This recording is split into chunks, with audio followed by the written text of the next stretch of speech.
We're here on day one of Microsoft Ignite, the tour in Sydney. Being one of the largest destinations on the tour with 8,000 tickets, the event takes place here in the International Convention Centre in Darling Harbour. Yesterday, we were at the Sydney University Nanotechnology Hub where we learned about quantum computing and saw actual working quantum computers. It was very cool. Watch yesterday's episode if you want to learn more about that visit. On today's episode though, I talked to Anthony Chu about serverless, containers, and much, much more. Azure Stream Analytics now supports Azure SQL Database. I interview Christina Warren about Azure fundamentals and her amazing weekly show on Channel 9. And finally, I talked to Jason Hand about Azure DevOps and the huge potential it has to make your life easier. I'm here with Anthony Chu, again at Microsoft Ignite in Sydney. And Anthony, you are a cloud developer advocate, which I'm assuming has something to do with development? Yep, so we represent different developer communities. Mine is .NET and Node.js, and we want to make sure that Azure works really well for these communities. And my main focus areas are serverless and containers. Serverless. We know a thing or two about that. Our entire platform is built on serverless. Nice. So how does that influence your work? You say you do serverless. In your role, what does that mean? I work on different things, like making sure that the main languages that we support in Azure on Azure Functions work well. Mm-hmm. And on top of that, we're trying to onboard new languages like Java. I've also been working on different integrations, such as a new binding that we kind of came out with for Azure Functions for Azure Signal R service.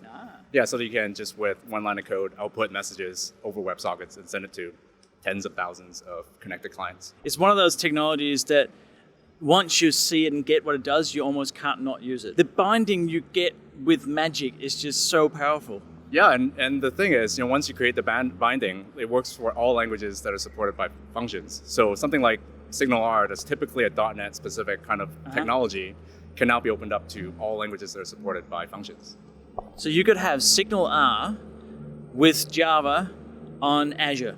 Yeah, I just wrote the code for it last week to prove out that it works, and it does. So when the binding is released for Java, it's going to work the same way as any other language. That's fantastic. Yeah. So I also know you do container stuff, which is kind of like in the serverless area, I guess. It's so very closely connected. Is there anything you can tell us about Azure and Kubernetes, for example, or other container services? Yeah. So you mentioned containers and serverless are kind of are somewhat related. I think the lines are kind of become more and more blurred as we go forward. So on Azure, we have Azure Container Instances, or ACI. That's kind of our serverless container platform. Okay.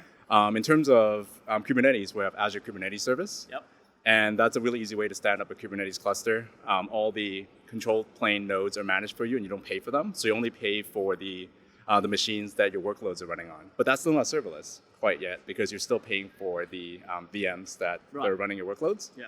So what we're working towards is actually moving towards a more serverless way of running Kubernetes using Azure Container Instances and using a technology called virtual nodes. So instead of a physical node that appears in your Kubernetes cluster, a virtual node shows up as, guess it, a virtual node.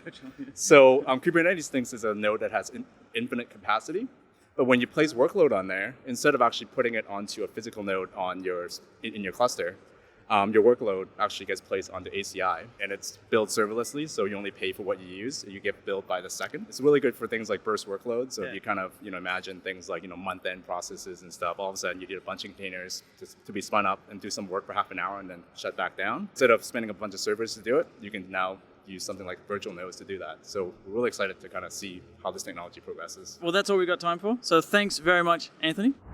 Azure Stream Analytics is a service that makes it easy to leverage the power of Azure to analyze big data in real time. The latest addition to the service is Azure SQL Database as a reference data input. Reference data is a data set that is static or very slow in changing in nature, which you can correlate with real-time data streams to augment that data. Stream Analytics leverages versioning of reference data to augment streaming data by the reference data that was valid at the time the event was generated. Instead of writing your logic and building custom pipelines to transfer data periodically from Azure SQL Database to Azure Blob Storage, Stream Analytics now provides out-of-the-box support for Azure SQL Database as reference data input.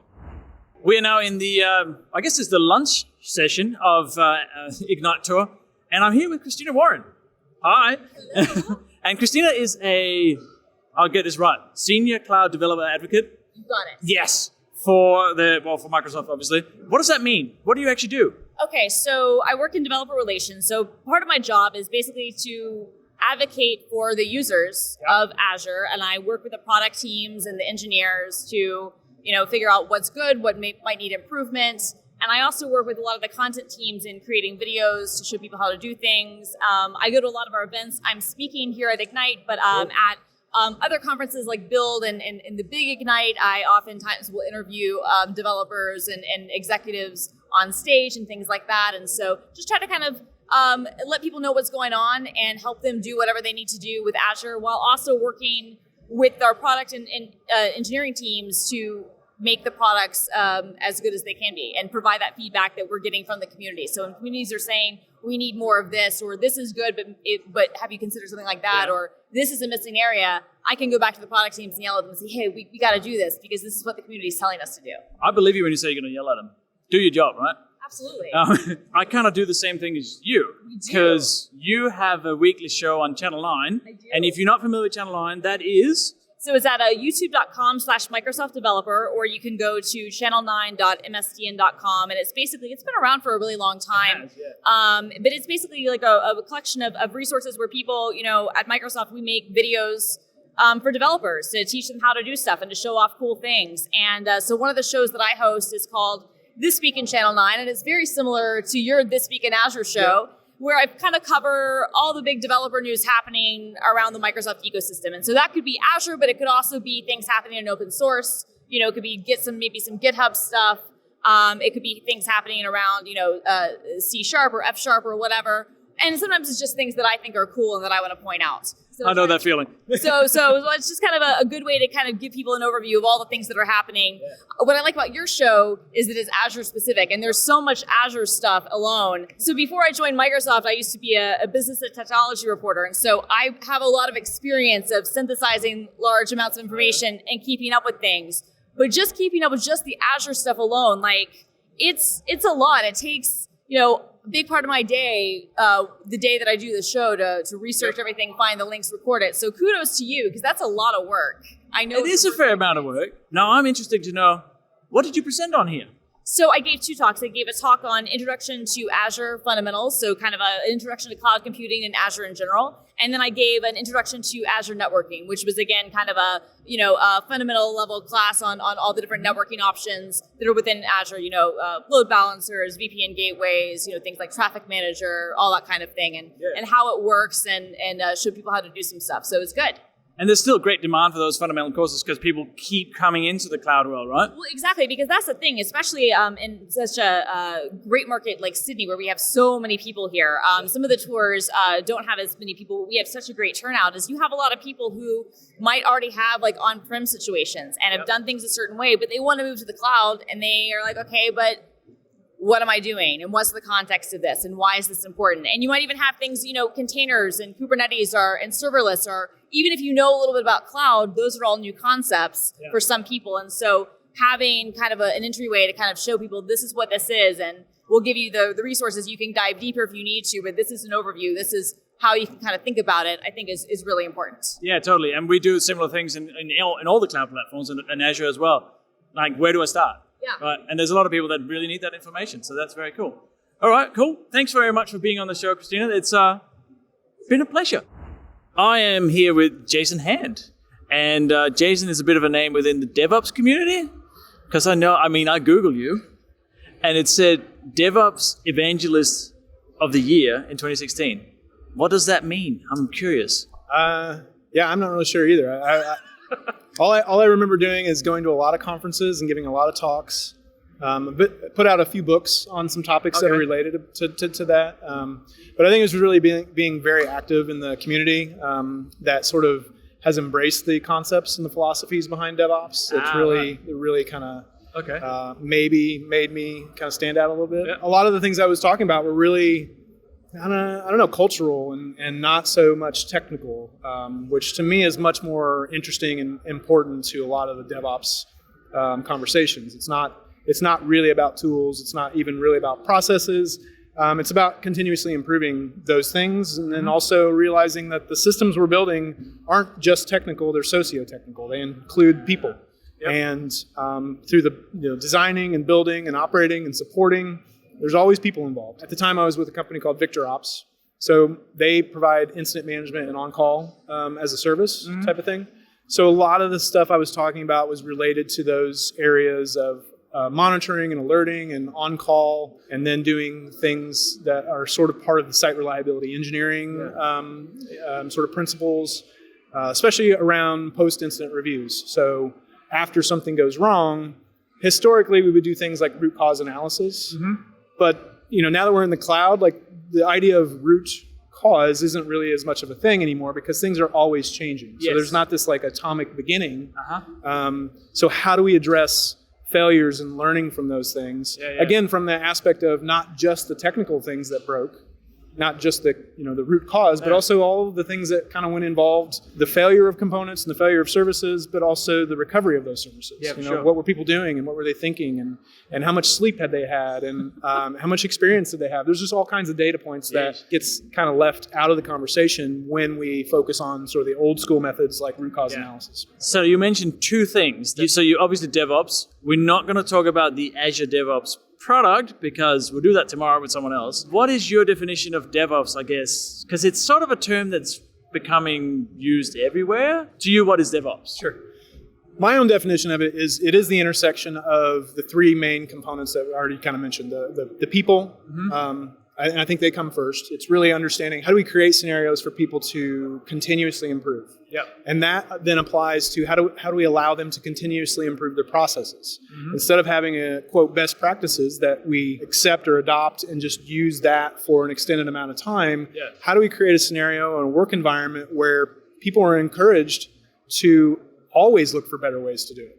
And the same with tools. Maybe I'm using one tool today, but 6 months from now, I should consider a different tool because my needs have changed, the needs of the business has changed, the needs of my users have changed. Absolutely. So if I'm not, again, allowed to consider how I can continuously improve the people, the process, and the technology, then I become stale, and my business becomes stale, and whatever value I'm trying to deliver might work today, and it might be here today, but it won't last because somebody else is got the growth mindset and the continuous improvement sort of agenda, and they're gonna eat our lunch.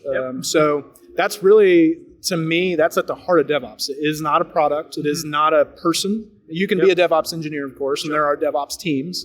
And I have opinions about that type of assignment, but at the end of the day, it is a cultural thing. It's a change in the way we approach our work, and it's gone. Although it's rooted, the term is rooted in bringing developers and operations teams together and sort of removing the inherent barriers that come with separation of duties, but all that did, it was just creating handoffs and gates where people were too far removed from the big picture. And so I think it started with the DevOps, or started with the developers and the operations teams, but we've quickly realized that these ideas apply to the entire business. And so we've brought in QA, and we brought in security, and we brought in even support and product, and it goes all the way up the chain to the C-level, that they now have this continuous improvement mindset. And language like best practices starts to die off, and language like root cause analysis starts to die off because it doesn't apply like it used to. No. I have even seen a title in a company that was Chief DevOps Engineer, like a C-level kind of DevOps title, which I thought, hang on, what? Is this not really what it was meant to from the start? Yeah, and I think most people are just sort of accepted that that's the reality of the world. There will be that, and we shouldn't ever make someone feel bad for having that type of role. No. But I feel that usually once they get into that role, they understand that it's not a specific responsibility. It's not a rebranded of operations. It's usually when you see someone hiring for a DevOps position, what they really want is someone who understands continuous integration, someone who understands the deployment pipelines and the build processes, who understands how to instrument applications and services for a more observable system so that when something goes wrong in production, we know about it much faster. Totally. And we can fix things faster. And it doesn't. That's a good thing. Yeah. And that, we break our deployments up into much smaller chunks. And that allows us to deploy more frequently if we want to. We don't have to, but at least we're poised and ready to if we need. And that actually is better situation for the business. If you can be able to push out new features or be able to push out hot fixes, and it doesn't take days, weeks, months, that's a much better proposal for the business than sort of the old school methods where if we found a bug, we have to wait till the next release, which might be months from now.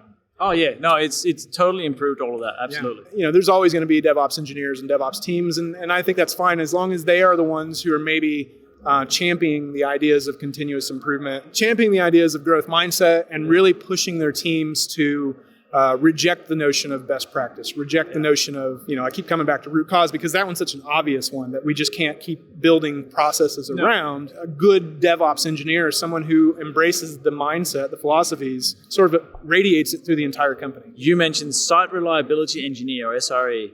What is that? So it's an engineering principle, much like DevOps. It's difficult for me to say you should be a site reliability engineer or that you should have an SRE team, although that's definitely a reasonable thing and something lots of people do. Okay. But it's an engineering practice. Just like all of us are software engineers, we're builders, we're operators of services. It's a matter of trying to come up with what is a more reasonable baseline of service. What is something our users expect? What's the value they're trying to get?